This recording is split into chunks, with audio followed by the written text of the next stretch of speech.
Hey guys, and welcome to a brand new video to the channel. So today's Friday, which only means one thing. Welcome to Marketwatch. So in terms of updates for this week, nothing too major, just had share interfaces. Again, nothing really big for us. The big sort of growing trend is that 110 Runecrafting had the right click exam last week.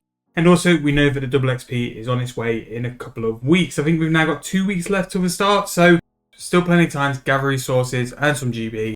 And that's what we're going to focus on in this episode of Marketwatch. We're going to go through the Runescape 3 price rises and price falls for investment opportunities, flips, money making ideas, and general ways to sort of expand your money making in Runescape 3 with the use of the Grand Exchange. So getting started, we have the Orichalcum Stone Spirits and the Dracula Stone Spirits both going up in price and quite hefty as well this week.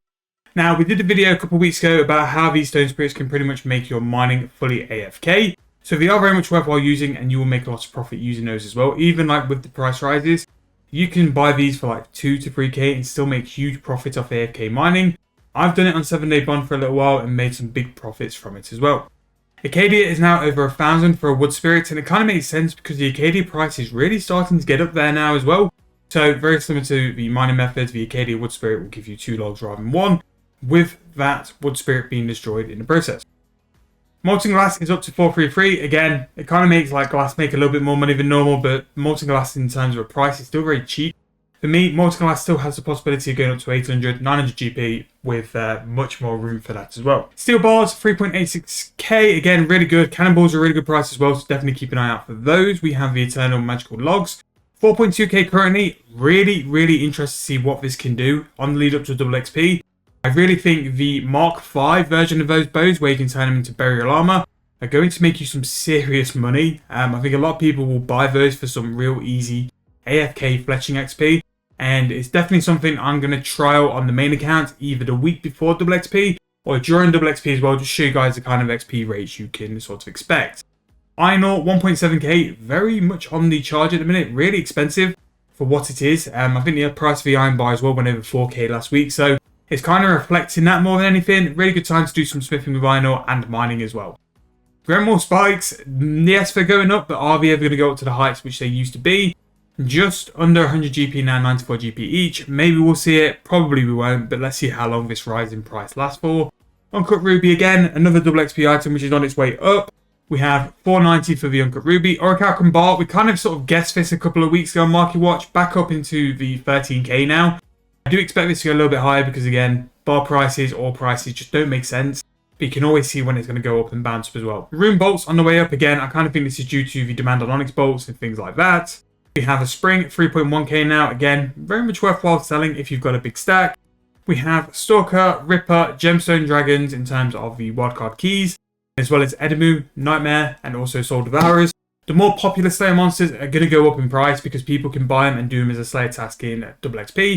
Again, I think I might pay these a little visit because I do think they're highly underrated for how good they are, especially with Slayer tasks and Slayer XP as well. Very good for double XP, so maybe we buy a couple of those and do a little video over double XP. Silverhawks just under 4,000 coins, still worth buying if you can team it up with some double XP as well. Silverhawks are a fantastic way to train agility while doing other skills.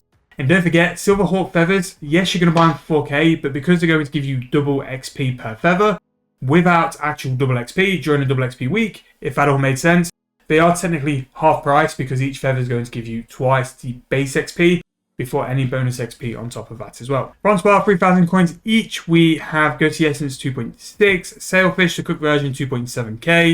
We have the Ascension Keys Sectus, it's 109.1k.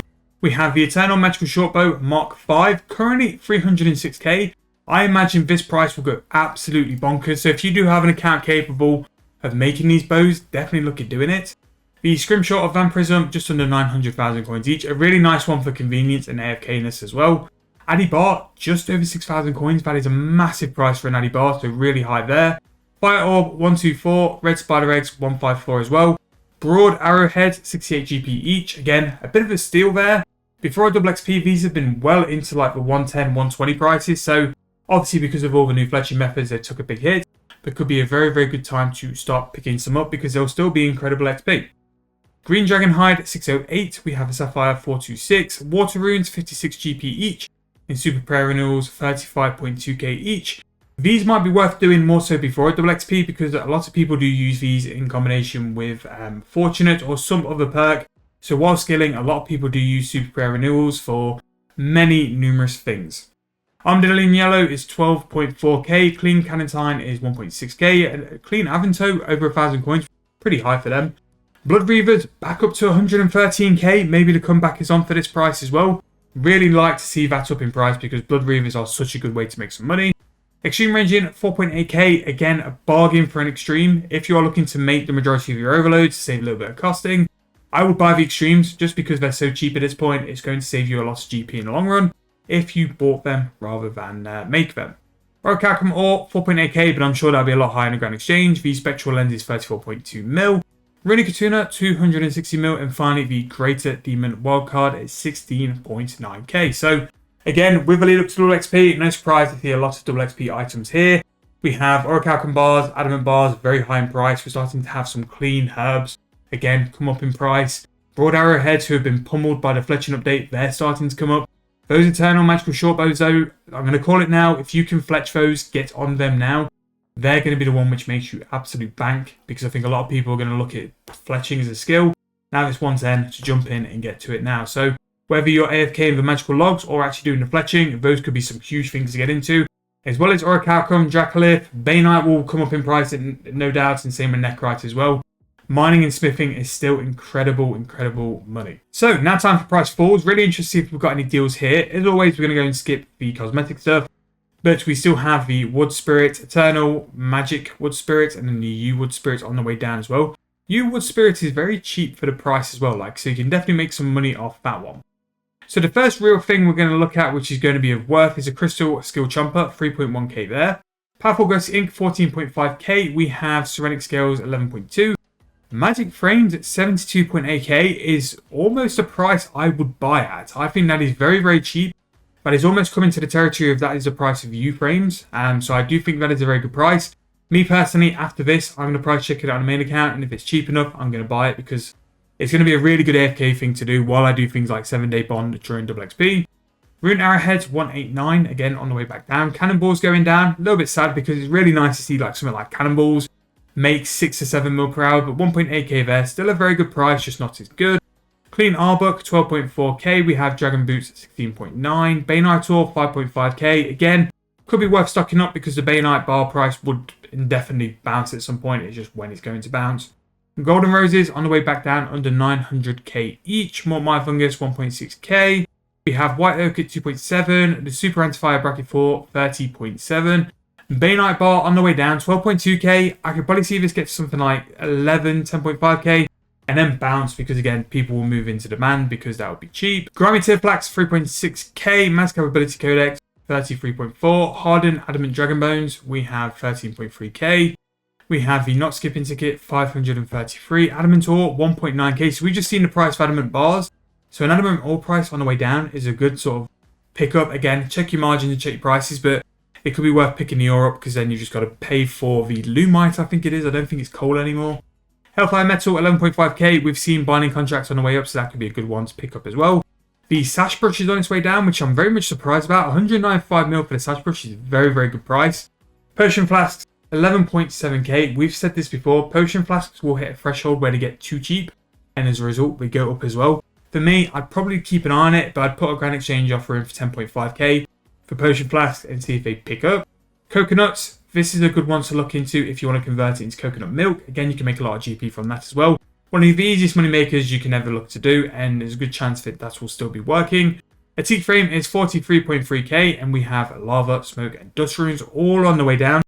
Dust runes especially, 2.7k. We'll see what their price is sort of like when the runecrafting update's released. We're really interested to see what that goes to. And a Toadflax unfinished potion is down to 6,000 coins, which is an interesting one. Toadflax has such a cheap secondary in Crushed Nest. It could be a good one to invest in and do over double XP because you get some really good XP doing brews. And just see how it goes from there. But that's going to wrap up Marketwatch this week. Obviously, we've got a lot of items on price falls, which have been slowly crashing, bouncing between the prices, so no real difference there. But price rises, there's plenty to go out here. We have woodcutting, the fletching, we have crafting supplies going up again. Orichalcum bars absolutely peaking in price as well. So many different ways for you to jump in and discover some money making methods. Items to keep an eye out on your bank are the springs and silverhawk feathers. Now is probably one of the better times to sell them, so if you're not using them, get rid, sell them for a good price, and then buy them when they're cheaper. But apart from that, just jump into the skill and money making methods, check the ground exchange prices, and just check your margins before you do anything or do any moves. But thank you guys so much for watching. If you have enjoyed, please make sure to leave me a like, subscribe to the channel, and I'll see you guys very soon in the next video.